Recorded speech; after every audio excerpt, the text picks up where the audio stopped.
Manny Marroquin. Hey guys, how's it going? I'm well, thank you. All Doing right. good, thank you. So let's jump right in. Uh, First, after we're done with this session, we're all going over to Charlie's house so we can see that great sunset. That's amazing. All Beautiful. right. Yeah. So, Jealous. yeah, people on the East Coast are going to start moving to the West Coast again. So, why don't you, each tell us a little bit about your careers and how you guys got together? Because I understand from us talking earlier that you've been working together for what, 6 years? Yeah, Manny, I think See You Again came out 6 years ago uh, the other day, which is wild when you think about how fast time goes. It's crazy, right? That's yeah. We were just saying 6 years ago. I was just saying how we were on the phone. We were working on the mix, and I was in the parking lot, and I called you, and we were just going over a couple notes, and man, that seemed like it was just yesterday. So I wasn't, uh, if you remember, I wasn't even gonna sing on it. There were that's right. so many uncertain things. Yeah, remember just even talking about how there's no way that anybody at that point that we had heard sounded even close to what the emotion and what you gave into the song. So they made the right choice. Thank you. That was the demo vocal. That was because when I was making it, and I'll talk about this too much, so just shut me up if I'm talking too much. No, But go No, ahead. keep going, please. Don't That's stop. my dog is making noise, my phone's making noise. Sorry about that. So that demo vocal, it was just a reference vocal for another singer to sing, and Manny meticulously EQ'd and carved it and made it sound. You did something to the vocal because we over compressed it because we weren't really thinking about it being so perfect. It was just like a reference vocal, but you made it sound the way it sounds on the radio and Spotify, Apple Music, everything right now. Oh man, thank you. Yeah. Well, see, and that's amazing, and that's really a good lesson. I mean, we've got thousands of middle school and high school students who are viewing this session. That's a lesson for you guys that every time you're going to do something, just give it your best shot. Do the very best you can because you never know if that's going to be the one that makes it for you. That's right. So, so you guys have been, hey, Yeah. all right, Right One day I'm on. gonna win one with Manny. Yes. I'm looking forward to that. yes. So, Charlie, tell everybody what that was that we were looking at. I mean, Manny and Oh, I, so Wish we had one. yeah, this, uh, this is a diamond award that I keep next to my piano, and I'm usually pretty cautious about putting awards next to musical instruments where new songs are going to be written. In fact, I wrote a new song here today. I'm always cautious about that because I never want to get discouraged or think about making songs just for awards. Awards are nice, but first and foremost, Manny and I make music to inspire everyone watching here right now and right. people around the world, whoever wants to listen to it. But this one was just a little too special not to put next to the piano. And this means that I think we've sold 10 million plus copies of the single. It's kind of rare. It doesn't happen to a whole lot of songs. So very happy to share this with Manny here. I was gonna That's say that's so rare. So rare. yeah, Congrats, my man. Thank you. yeah, and You. and and Manny, you've got 39 Grammy nominations. I Wow. looked it up. Really? Oh, Yes, damn. and not and Oh, not nine wins. And I actually, I remember. got 10. I just received my 10th Grammy today Oh, you in the got mail. 10. Okay, I okay. just got it today. Wow. Then I'm sending an email to the keeper of the website to say, hey guys, you need to correct this. Come on, uh, keeper. yeah, Jeez. the I remember your first two Grammys Oh, what a great because story. Yes. you and I have a history, and that I knew you when you were in high school, and the company gave me the honor of taking your first two Grammys and presenting them to you, and they gave me this long list of things that I couldn't do. I can't there can't be a picture taken of me giving it to you. I actually can't give you the actual Grammy. I have to give you the box, and you have to take it out of the box What? yourself. Yeah, there's all kinds of What? rules about that. Oh, I'm So glad I'm glad you didn't tell me that, because I would have tried to break all. No, yes, open it now. so tell us a little bit about your musical journey. From say high school to now, in just a couple minutes. Yeah, so listen, the reason why I love doing Grammy in the schools is, as you remember, what I believe the first Grammy in the schools, one of the first was at Hamilton High, where we went, That's correct. where I tell everyone David Sears was extremely instrumental in my life as a young man, coming from a completely different country, and English being my second language. David was a very, very instrumental figure in my life. From that, we had the opportunity to have Grammy in the schools at Hamilton, and I remember Shelly Yakis and Bob Margoloff speaking about making records. And here's a 15-year-old kid that was just enamored with the idea of making records.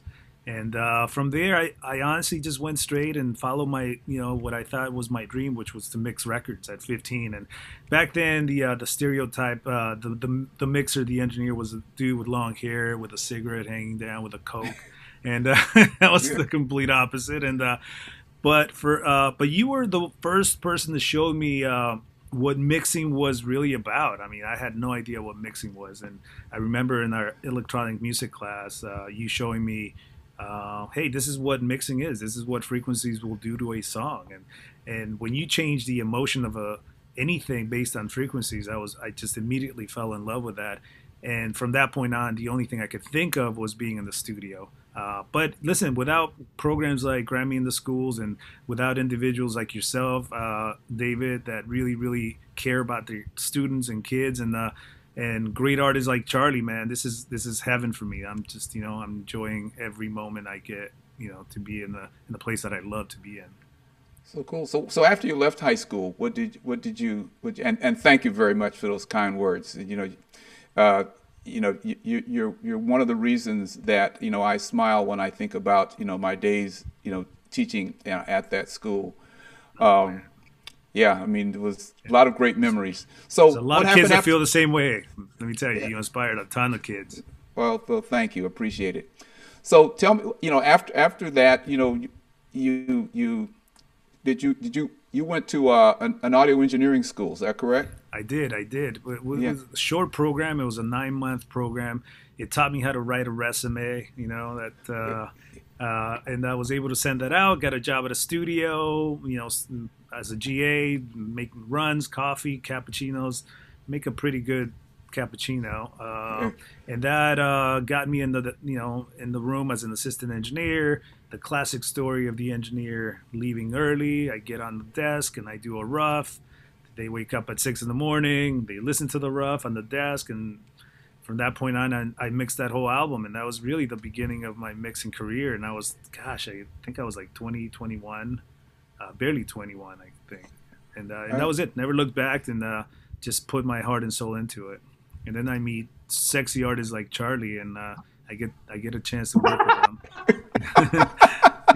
well, That's yeah. really, admit it. so That's really why you did it, Manny. yeah, so that's a great Yes. segue to Charlie. Let's Yeah. tell us a little bit about your musical journey.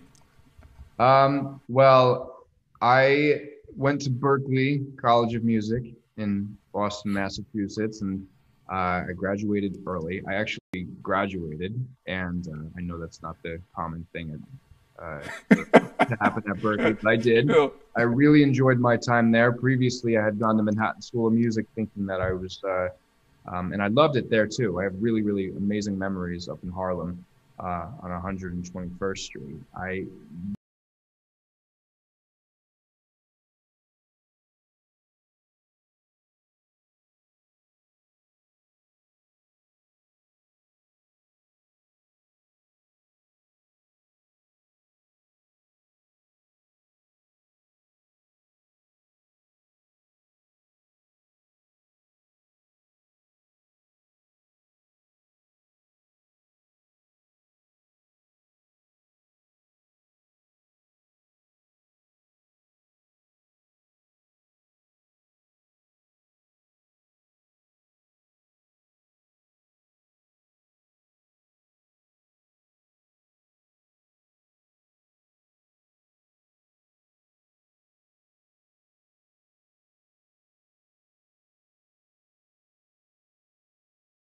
integrate my jazzisms into my yearn of pop music and incorporate the mixing techniques I'm hearing in both sides of these records too.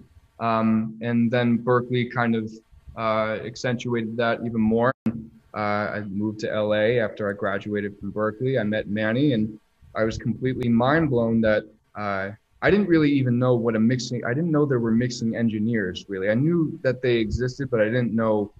I thought that was just like the mixing engineer would make their own music and mix it. I didn't know that there was somebody who would hear your record and put their spin on it. And I'll never, because I've mixed everything with Manny, and I'm just continuously blown away by how you don't change anything, but you just somehow make it better.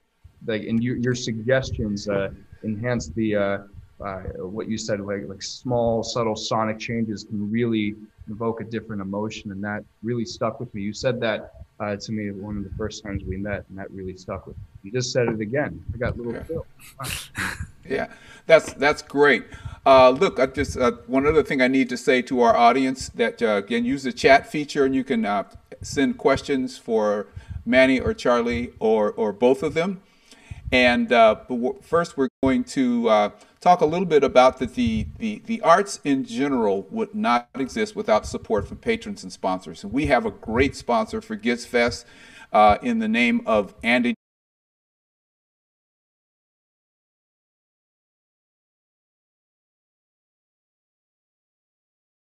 Called Music Power. Having a sense of purpose is a key part of having a happier life, and many people find their sense of purpose in the music world, whether as a hobby or as a career. I love singing, and for many years I've found a great sense of purpose and happiness while performing professional-style concerts at nursing homes.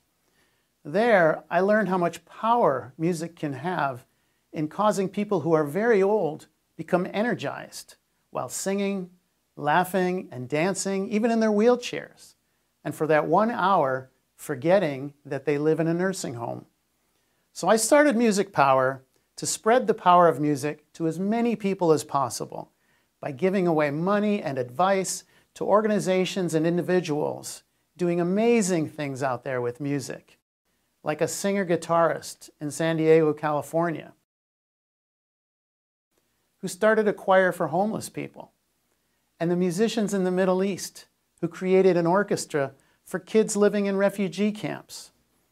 I hope your love for music helps you find some purpose in the music world, whether it be performing, something behind the scenes, teaching, volunteering, or working for a music charity, or even having your own charity one day. If you're lucky, you might find some clues this week at GRAMMY in the schools. Okay, we're back, before we get back with Charlie and Manny, I'd like to say that many of this year's Gets Fest sessions take elements from our Grammy in the Schools programs. Those activities support music and music education by recognizing excellence and giving students a pathway to professional success. They also give exploration opportunities and provide tools to demonstrate how a music education contributes to making students career and college ready. Now let's bring back Manny and Charlie. And Manny, you were just getting ready to say something about Charlie's roots and how talented he is. Please tell me. I need my ego to be filled. Please go ahead. Oh yeah. No. I'll take care of that. A lot of people, listen. There's a lot of pop artists, and I get, I'm lucky enough to work with a lot of them. And I gotta tell you, something about Charlie is he is one of the most talented artists, musicians, singers that I have ever worked with. And a lot of people don't realize how amazingly talented he is. I remember you having your perfect pitch, and I didn't believe you, and I was like, "Oh shit, he does." Oh, sorry, he does have perfect pitch. And you're speaking authentically. That's for sure. Not being myself. I'm sorry. Yeah. But seeing him in action, he's such a great mixer in the studio. Which listen, thank you for making me look good, but By the time it gets to me, Charlie is, man, he's one of a kind where he really knows his sonics, and I believe that a lot of producers in this either know really good songwriting and they come from a songwriting background, and then there's other producers that come from a sonic background. There's very few that can do both really well, and I think Charlie is one of them. I don't think, I know he's one of them, where you can take a song and he's an incredible songwriter, but he's also an incredible producer, and how he colors with sounds and instruments. And by the time I get it, I got to be honest, sometimes you got to roll up the sleeves. And with Charlie's stuff, there's songs that I'm like just sprinkling little things here and there that are just feeling great already. And my approach has always been the emotion of the song. What is it? I've mixed. I remember records 20 years ago that I thought sounded good, and I play them today in the same room, and they don't sound good at all. They sound really bad. And then I remember some songs that felt really, really good at that moment, where I felt, the last pattern you're about to print, you get goosebumps and all that. And I play those records today, and I still have the emotional connection to that song. And my goal has always been to, what is the emotional connection that I can maybe add to that song? And in this case, Charlie is, he makes at least my job way easier than most people do. So, wow, yeah, that's a huge compliment. That's amazing. Thank you. Is that enough for your ego? Yeah, that's enough. I think I can. Should I keep going? I think I can go to comfortably. So, Charlie, you talked about, when you went to college to study music. What about before college? When did you actually start? Did you start as a pianist or singing, or how did you start, and when did you start? I'd say I started. My mom tells me that I started at 4 years old. I think I was kind of aware of things, and my mom would film.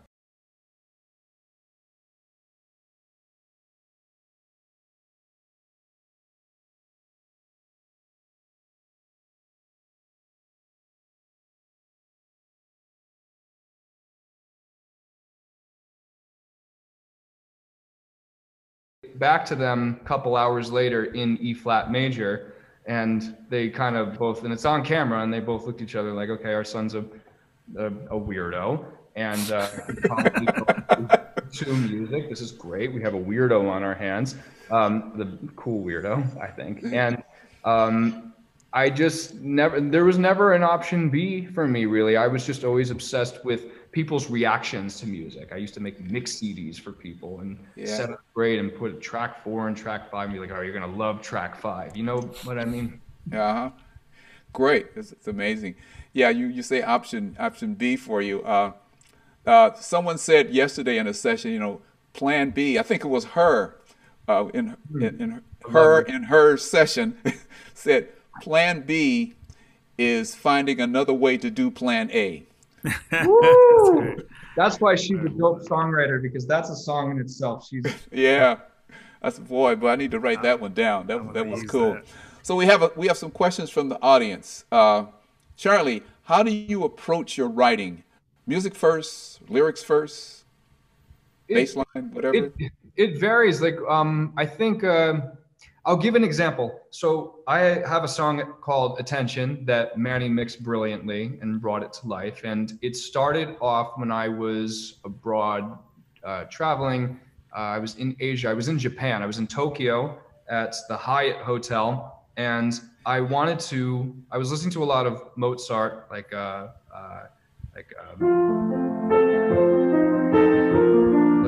really strong, like almost like the pop music of the 17th century. That's right. And I wanted to make a song like that, a piece of music like that. And I wrote,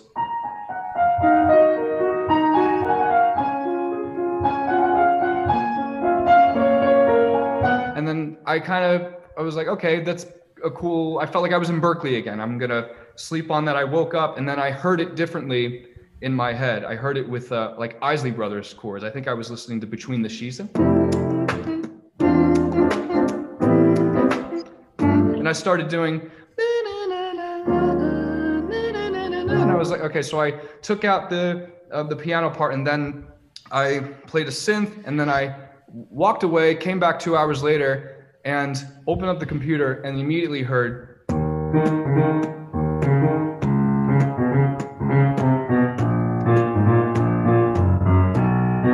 Yeah. And then I was reading an Instagram post. I'm like, okay, I gotta put a lyric to this song. And then I was reading an Instagram post, and I kind of just spat out in my head, "You just want attention. You just want attention." And it was one of those miraculous moments where the bass melody lined up with my classical melody. And I don't know, it was just all the stars aligned. So I don't know, it's God. That's the process. That's amazing, and it's good because we're actually going to play Attention in a few minutes. So since we're talking about Attention, Manny, when you got that song to mix, did you have to sprinkle, or did you have to roll up your sleeves? Yes, Manny. Well, I ended up replaying everything, and I did a Spanglish version too. So that night, I don't know if you remember, Charlie, we had dinner. Justin, you and I had dinner. Yes. Next door, and you said, "Oh, I want to play you some." So we came back to Larrabee. You played it for me, and I remember playing it really loud, and I will never forget this moment. I honestly thought, holy beat, this is one of the most amazing things I've heard, because it's really powerful. If you listen to it in the studio too, I mean, listen, it's a big song, and it's one of the I feel most amazing sounding songs that I've gotten in my room. So it was just so powerful from the moment it hit, and it's one of those things. It's funny you joked about, hey, God just kind of gave you this moment and these tools that just the stars align. I feel like that song was one of those songs, like in my mixing career, there's just some songs that you just kind of push faders and you do things, little things here and there, and they kind of just, boom, just come together magically. Attention was definitely one of those songs where the magic was there, and my job was not to screw it up. My job was just give it whatever you feel, just intensify the emotion, whether it's the section from the beat, from the verse to the chorus to the back down to the second verse, and make sure it's got enough bottom that will hit if we turn it up, and make sure that it has enough presence so that when you turn it down and you listen to it soft in your in your computer, to have the same sort of attention. You get to, so it was, listen, it was one of the most enjoyable songs that I can remember, and maybe because you played it for me, and I remember us three just, listening to it in here, and I had that, I don't know, I just couldn't wait to mix it, and I was like, please send me the files. Okay, I love this next batch. Damn. Yeah. No. Well, I think that's probably the best intro we can give for playing the video. So why don't we play Attention and pay attention.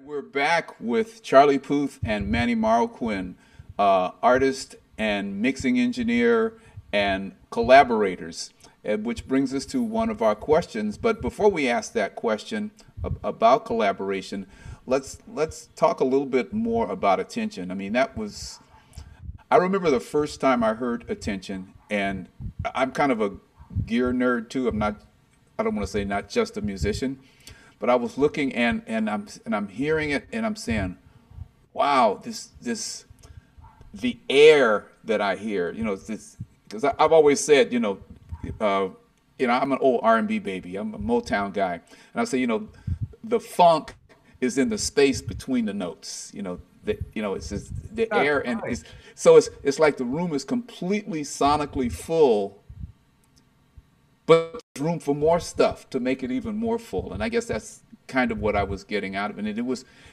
and I guess also because the song was so musical to me. Wow. So it sort of served both sides for me, the tech side where I'm thinking about, pushing faders and whatever, and the music side of the musician saying, wow, this is actually really musical. This is not just, 2-5-1 over and over and over again. Wow. I'm taking that from I'm taking that from you. That's Yeah. I've never heard anyone describe anything like the funk is the space in between. That is, Yeah. that is so true. Yep. The space in between the notes. I learned that playing, after I stopped playing. Well, I didn't stop playing my horn, but when I started playing keyboards and playing in a rhythm section and saying, okay, if you wanted to groove, wanted it to feel right, it couldn't have just wall to wall sound all the time. So, anywho, so let's talk about collaboration just a little bit because we've got the collaboration just a little bit because we've got the two of you here, and so one of our audience members wants to know, what is it like collaborating and working together? Do you ever have differences of opinions about the final product?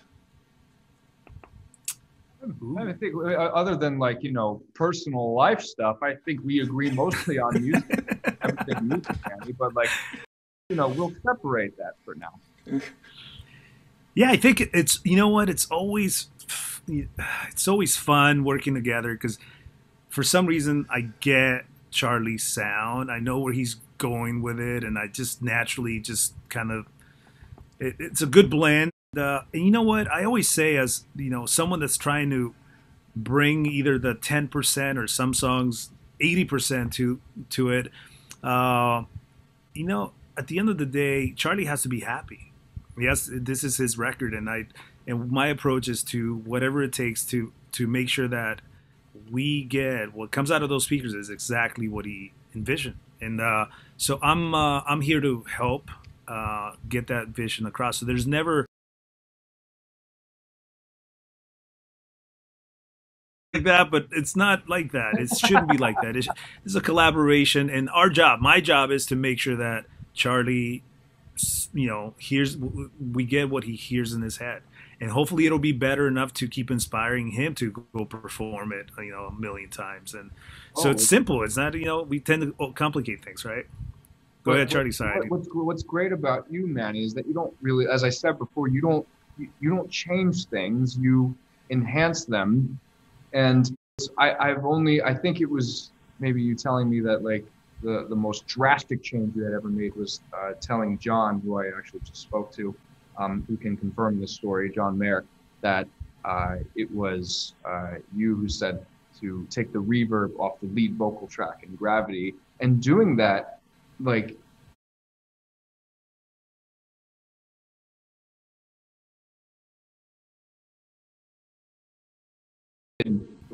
to bring the lyrics out of that song, that sonic choice, that really subtle but maybe not so subtle sonic choice that just made the story so much more blunt in the song. That was really impressive.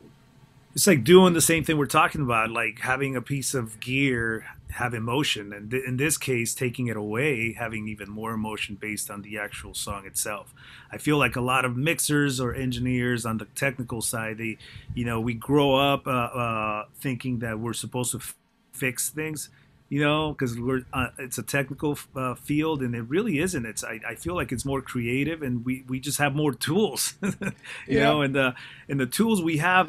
That song is like what not to do to make the lyric of a song really come across, and I think that's a great example of that. Yeah. I hear you with the tools. I do some live mixing on the side, and I remember seeing a live mixer, and it was two of us watching him, and he was just standing there at the board. And he wasn't doing anything. Song was being played on stage, the band was playing and everything. And the other guy said, why aren't you moving faders and turning knobs? He said, because it sounds good. He says, there you go. He says there's nothing else to fix. Yeah. It's crazy because it's hard. It's harder than you think, because your ego will get in the way too, right? Like my ego's telling me, I need to impress Charlie. I need to impress my client, and therefore I'm going to do stuff that I think to impress them. And it's a very young me trying to impress. And at one point, you just figure, hey, look, we're here for the song, we're here for the artist, and it does. And what not to do is sometimes the best thing to do. Mm-hmm. And that's especially true of what Manny mixed the song that I wrote back in 2015 called "Slow Motion" for Trey Songz, which is an R&B. Oh wow! remember that. Yeah, we have like a lot of songs. Damn. And the guitar loop.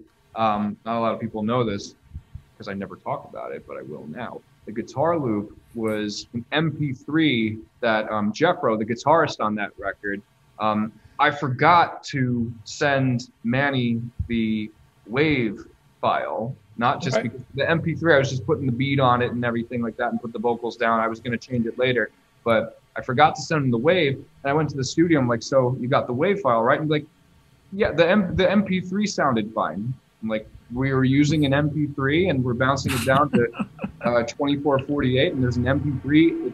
It's if you take it out, there's no song. It's like, yeah, it's an MP3. And Manny's like, it sounds good. It has a little bit of grit to it. It's nice. Yeah, if it works, it works. Mm-hmm. So, and going along just a little bit longer in that collaboration theme, you know, you're not the last stop in the audio chain, Manny. You know, so do you guys work with a mastering engineer as well? Yeah, you know, we have, well, you know, I've had Michelle Mancini master a ton of my, you know, work in the last 5 years. She's, you know, I always wanted to have someone in-house at Larrabee where we can literally walk down the hall and hand them a flash drive and they can master it right away. So, yeah, Michelle's been doing a great job for us. And you know, what she does, she knows what to do. I feel like mastering can, you know, if you have a good mastering engineer, they'll know what to do with the song. If you don't, then they'll destroy it in a matter of seconds, you know. So you got to be really careful with mastering. And once you find the people that you usually work with and that know your sound, and makes it a lot simpler. In the good old days, there was more of a you know, creative process because we didn't, as a mixer, didn't have those tools. We didn't have a limiter, but now it's a level playing field. So now I feel like Charlie, as a producer, you're kind of mixing already. Me as a mixer, I'm kind of mixing and mastering too, you know. So it's those lines are very blurry nowadays, you know. That's a very interesting way of putting it. So we have another question from our audience.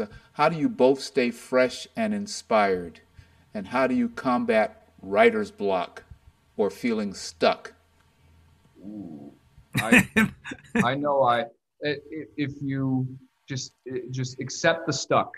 If you feel like 3 days have gone by and you're not writing anything, the worst thing you could do for yourself is to sit in front of Pro Tools or Ableton or whatever DAW you're using and try and force something out and make it feel like homework, because then I just, you know, maybe some wouldn't agree, but I think that my best work has come when I'm just having the most fun and when I'm excited to show it to all my friends. I wrote something the other day that, Manny, you're going to hear pretty soon, because it literally was finished the other day and it came about in a day. And sometimes that just happens, and I was jumping up and down in the room.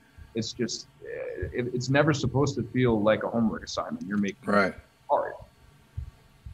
You know, the thing I always say is, like, with, like, you know, mixer's block, I guess, when not in lack of inspiration, you know, I always say, listen to music in between, because what got us here is the love of music. I mean, we're all here because we absolutely love music and working on it. So I always say, when I'm just not, I don't know, you know, I'm just having one of those days as a mixer, I immediately go to the go-to songs that get me out of that funk. And let me tell you, music is so powerful, right, that it gets you right out. And all of a sudden, it's just controlling your, you know, being in control of your mind and being in a different state of mind. At least for me, for that day, to be able to perform that mix, I need to be mentally prepared and not mentally fatigued. And music is the best drug.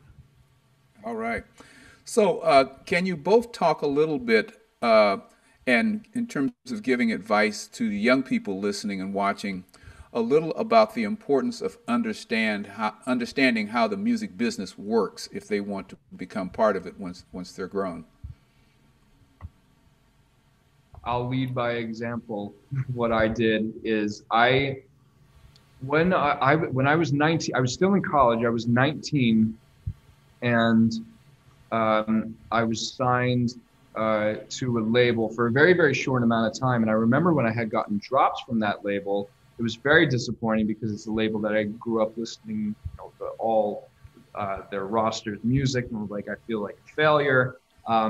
And I told myself that I just wasn't fit for the business. And then my mom was the one who told me that if what I want is what I want, I'll do. There's a lot of ways to get to the top of the mountain. And Absolutely. I realized that, okay, so I'm in college, I'm going to finish school. And while I'm at school, 50% of the time, I'm going to get on an Acela train and go to New York and pitch records to a different record label, the record label I'm signed to now, Atlantic Records. And I'm going to try and land a song for a different artist. And by doing that, by not focusing on being an artist, and I was just so devastated at the time that like I just dropped, and like instead of focusing on just being an artist, I wanted to apply.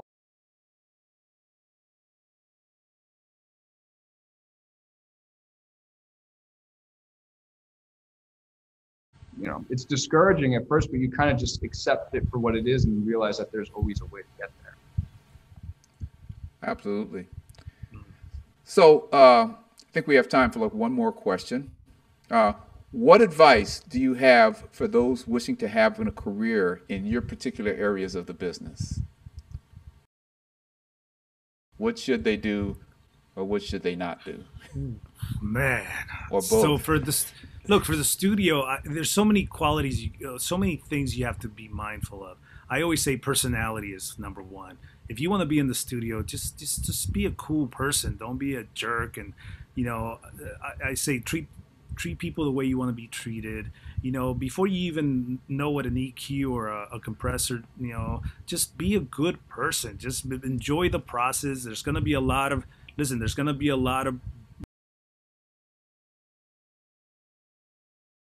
age, what position, who, doesn't matter who you are. You're going to keep hitting these walls, and you got to get used to rejection and not see it as constructive criticism and not criticism itself, because criticism will break you down. And I mean, you'll run with the tail between your legs. So just